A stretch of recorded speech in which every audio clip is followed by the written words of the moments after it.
ഞാനിവിടെ പറഞ്ഞത് നിങ്ങൾ കേട്ടില്ലേ? നിർമ്മാണ മേഖലയിലെ തൊഴിലാളികളുടെ പെൻഷൻ കൊടുത്തു തീർക്കണം എന്ന് തന്നെയാണ് സർക്കാർ നിലപാട്.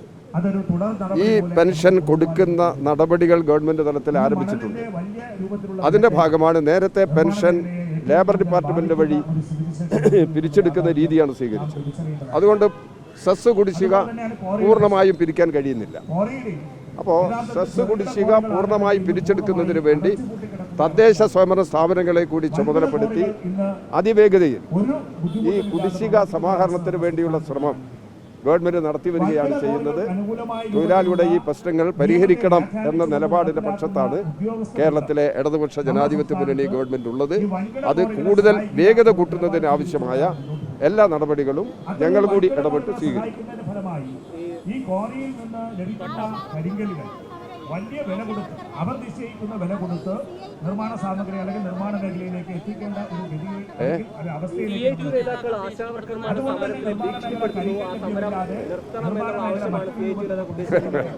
ഞാൻ CITUവിന്റെ സ്റ്റേറ്റ് പ്രസിഡന്റാണല്ലോ. ആ ആരോപണം ഞാൻ നിഷേധിക്കാം. CITUവിന് അങ്ങനെ ഒരു നിലപാടില്ല.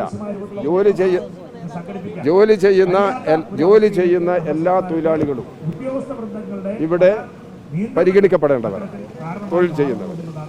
ആ ജനവിഭാഗത്തിന്റെ താല്പര്യങ്ങൾ സംരക്ഷിക്കുന്നതിന് വേണ്ടിയുള്ള പോരാട്ടങ്ങളാണ് നമ്മുടെ രാജ്യത്ത് നടന്നു വരുന്നത് പല തലങ്ങളിലും. ആ പോരാട്ടങ്ങളുടെ മുൻപന്തിയിൽ CITU ആണുള്ളത്. അപ്പം അതുകൊണ്ട് ഏതെങ്കിലും ഒരു മേഖലയിൽ ജോലി ചെയ്യുന്ന തൊഴിലാളികളെ അവരെ മോശമാവുക, അവരെ ഭീഷണിപ്പെടുത്തുക എന്ന നിലപാടൊന്നും CITU സ്വീകരിക്കുന്നില്ല. അത് വെറുതെ ഉന്നയിക്കുന്ന ഒരു ആരോപണം മാത്രമേ അതിനെ കാണാൻ കഴിയൂ.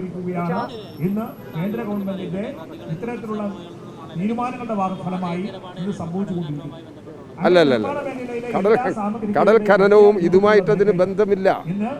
ഇത് ഈ നദിയിലെ മണലെടുക്കുന്നതൊക്കെ എങ്ങനെയാണെന്നുള്ളത് നിങ്ങൾക്കറിയുന്ന കാര്യം. കരയുമായി ചേർന്ന് നിൽക്കുന്ന പ്രദേശത്താണ്. അവിടെ എക്കലും മണലും ചളിയും എല്ലാം അടിഞ്ഞുകൂടിയിട്ടുണ്ട്. അത് നീക്കം ചെയ്യുക എന്നുള്ളത് ഈ ജലസംഭരണിക്ക് ആവശ്യമാണ്. അത് വെള്ളപ്പൊക്കത്തെ തടയുന്നതിനും ഒഴുക്ക് സുഗമാക്കുന്നതിനും ചില മേഖലകളിൽ മണലെടുക്കണം. അത് ശാസ്ത്രീയമായി നടത്തണത്. അതിന് ഉദ്യോഗസ്ഥന്മാർ ആ രീതിയിൽ അത് പരിശോധിച്ച് വ്യക്തത വരുത്തണം. അതുകൊണ്ടാണ് ഞാനൊരാവശ്യം ഉന്നയിച്ചത്. മണലെടുക്കുന്ന വശം തദ്ദേശ സ്വയംഭരണ സ്ഥാപനങ്ങളുടെ നിയന്ത്രണത്തിലേക്ക് മാറ്റിക്കഴിഞ്ഞാൽ കുറച്ചുകൂടി ഈ കാര്യങ്ങളിൽ നമുക്ക് വ്യക്തത ഉണ്ടാക്കാൻ കഴിയും. അതിനെന്താണ് ഗവൺമെന്റിന്റെ പൊസിഷൻ എന്നുള്ളത് നോക്കട്ടെ. തദ്ദേശ ഭരണ സ്ഥാപനങ്ങളെ ചുമതലപ്പെടുന്ന എന്തെങ്കിലും തടസ്സമുണ്ടോ എന്നുള്ളത് പരിശോധിക്കണം.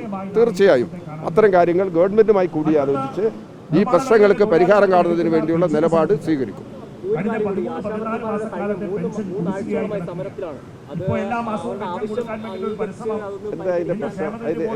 സത്യസന്ധമായിട്ട് മനസ്സിലാക്കണം. ആശാവർക്കർമാർ ഉന്നയിച്ച പ്രശ്നങ്ങളെ സംബന്ധിച്ച് ചർച്ച നടന്നിട്ടുണ്ട്. ആരോഗ്യവകുപ്പ് മന്ത്രി വിളിച്ചുകൂട്ടിയ ചർച്ചയിൽ ഉന്നയിക്കപ്പെട്ട നിർദ്ദേശങ്ങൾ പരിഗണിക്കാതെ അവർ സമരത്തിലേക്ക് പോയി. അതിന് അവർക്ക് അവകാശമുണ്ട്. പരിഗണിക്കാതെ അവകാശമുണ്ട്. എന്താ ഇതിന്റെ പ്രശ്നം എന്ന് പറഞ്ഞാൽ, ഈ ആശാവർക്കർ ആ പദ്ധതി ഈ കേരളത്തിൽ തുടങ്ങുമ്പോൾ ഒരു ആശാവർക്കർക്കുള്ള ഓണറേറിയം എന്ന് പറയുന്നത് 700 രൂപയാണ്.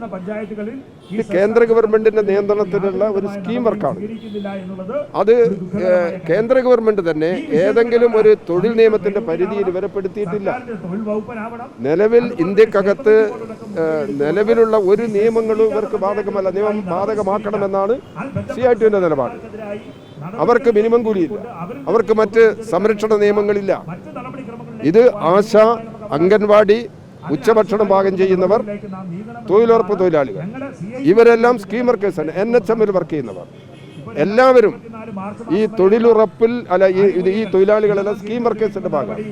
അങ്ങനെ ജോലി ചെയ്യുന്ന കോടിക്കണക്കിന് വരുന്ന തൊഴിലാളികൾക്ക് നിലവിലുള്ള തൊഴിൽ നിയമങ്ങളിൽ ഏതെങ്കിലും ഒന്നിന് ബാധകമല്ല. ഇവർക്കൊരു മിനിമം കൂലിയില്ല, ശമ്പള വ്യവസ്ഥയില്ല. ഇതാണ് കേന്ദ്ര സ്കീമിന്റെ ഭാഗമായിട്ട് മാത്രം ചെയ്യാണ് തൊഴിലാളി എന്ന് പോലും. നിങ്ങൾ കേന്ദ്ര ബജറ്റ് പരിശോധിച്ച് നോക്കിക്കോ. കുറെ വർഷങ്ങളായി കേന്ദ്ര ബജറ്റ് പരിശോധിച്ച് കഴിഞ്ഞാൽ തൊഴിലാളി എന്നൊരു പദം ബജറ്റ് രേഖയിൽ കാണില്ല, പ്രസംഗത്തിലുമില്ല. ഇപ്പോൾ കേരളം എന്ന പദവുമില്ല, കേരളത്തിന്റെ പേരുമില്ല. ഇതാണ് കേന്ദ്രം എടുത്തുകൊണ്ടിരിക്കുന്ന നിലപാടിന്റെ പ്രത്യേകത. ഇത് നമ്മൾ തിരിച്ചറിയണം. എന്നാലും ആശാവർക്കർമാരുടെ പ്രശ്നങ്ങൾക്ക് എങ്ങനെ പരിഹാരം കണ്ടെത്തണം എന്നുള്ളതിനെ കുറിച്ച് ഗവൺമെന്റ് ഇടപെടണം എന്ന് തന്നെയാണ് നമ്മുടെ നിലപാട്. കേന്ദ്ര ട്രേഡ് യൂണിയൻ സംഘടനകളുടെ യോഗം വിളിച്ചു ചേർത്ത് ഈ പ്രശ്നങ്ങൾ ചർച്ച ചെയ്യണമെന്നുള്ള ആവശ്യം CITU മുന്നോട്ട് വെച്ചിട്ടുണ്ട്. മറ്റ് കേന്ദ്ര ട്രേഡ് യൂണിയൻ സംഘടനകളും അതുമായിട്ട് യോജിച്ചിട്ടുണ്ട്. ഗവൺമെന്റ് അടിയന്തരമായി സെൻട്രൽ ട്രേഡ് യൂണിയൻ നേതാക്കന്മാരെ വിളിച്ചു ചേർത്ത് കേരളത്തിലെ ട്രേഡ് യൂണിയൻ സംഘടന അഭിപ്രായങ്ങൾ കൂടി പരിഗണിച്ച് പ്രശ്നം അതിവേഗം പരിഹരിക്കുന്നതിന് വേണ്ടിയുള്ള നിലപാട് സ്വീകരിക്കണം എന്നതാണ് CITUവിന്റെ സമീപനം. അതൊക്കെ ദൈവത്തിലേക്ക് നമ്മൾ പോകണ്ട. അങ്ങനെയൊക്കെ കുറെ പ്രശ്നങ്ങളുണ്ട് കേരളത്തിൽ. തൊഴിലാളിക്ക് അത് ദീർഘകാലമായി നമ്മൾ പരിശോധിക്കുമ്പോൾ ഭാവിയിൽ അത് വലിയ ദോഷം ചെയ്യുമെന്നുള്ള യാഥാർത്ഥ്യം നാം തിരിച്ചറിയണം. തൊഴിലാളി നിർമ്മാണ മേഖലയിലെ തൊഴിലാളി പറഞ്ഞാൽ ആ തൊഴിലാളി അല്ലല്ല, അത് ആശാവർക്കർമാരുടെ യഥാർത്ഥ പ്രശ്നങ്ങൾ ഉന്നയിച്ചുകൊണ്ടുള്ള സമരമാണത്. ആ സമരത്തിൽ ഇവര് കൂടി സഹകരിക്കാൻ തയ്യാറാണെങ്കിൽ അവരുമായി സഹകരിക്കാനും നമുക്ക് തയ്യാറാണ്. അതിന് മടിയൊന്നുമില്ല. ആശാവർക്കർ ഇപ്പൊ കേന്ദ്ര ഗവൺമെന്റ് സ്വീകരിക്കേണ്ട ചില നിലപാടുകളുണ്ട്. ഇവിടെ തൊഴിൽ സംരക്ഷണം, തൊഴിലുറപ്പുകാർ ഉന്നയിക്കുന്ന ഡിമാൻഡ് 1 വർഷത്തിൽ 200 ദിവസം ജോലി കിട്ടണമെന്നാണ്. ഒരു ദിവസത്തെ ജോലിക്ക് 600 രൂപ കൂലി കിട്ടണമെന്നാണ് ഏത് തൊഴിലുറപ്പുകാർ ആവശ്യപ്പെടുന്നത്. അപ്പൊ ഇങ്ങനെയുള്ള നിരവധി പ്രശ്നങ്ങളുണ്ട്. ആശാവർക്കർമാരുടെ ഓണറേറിയം വർദ്ധിപ്പിക്കണം. ഓണറേറിയം വർദ്ധിപ്പിച്ചുകൊണ്ടുള്ള നിലപാട് കേന്ദ്ര ഗവൺമെന്റ് സ്വീകരിക്കണം. സ്റ്റേറ്റ് ഗവൺമെന്റാണ്. സ്റ്റേറ്റ് ഗവൺമെന്റ് ഇവിടെ ഉണ്ടായിരുന്ന 700 രൂപ ഓണറേറിയം 7000 രൂപയിലേക്ക് ഉയർത്തിയത് ഈ ഗവൺമെന്റ് അല്ലേ? അവർക്ക് അനുകൂലമാണ് ഈ ഗവൺമെന്റ് നിലപാട്. അത് അവർ ചിലർ തെറ്റിദ്ധരിക്കപ്പെട്ടിട്ടുണ്ട്. സഹകരിക്കാൻ തയ്യാറാണെങ്കിൽ അവർ സഹകരിക്കാൻ തയ്യാറുള്ള എല്ലാവരെയും യോജിപ്പിച്ച് നിലപാട് സ്വീകരിക്കാൻ CITU തയ്യാറാണ്. എല്ലാ കമ്മിറ്റിക്ക് വേണ്ടി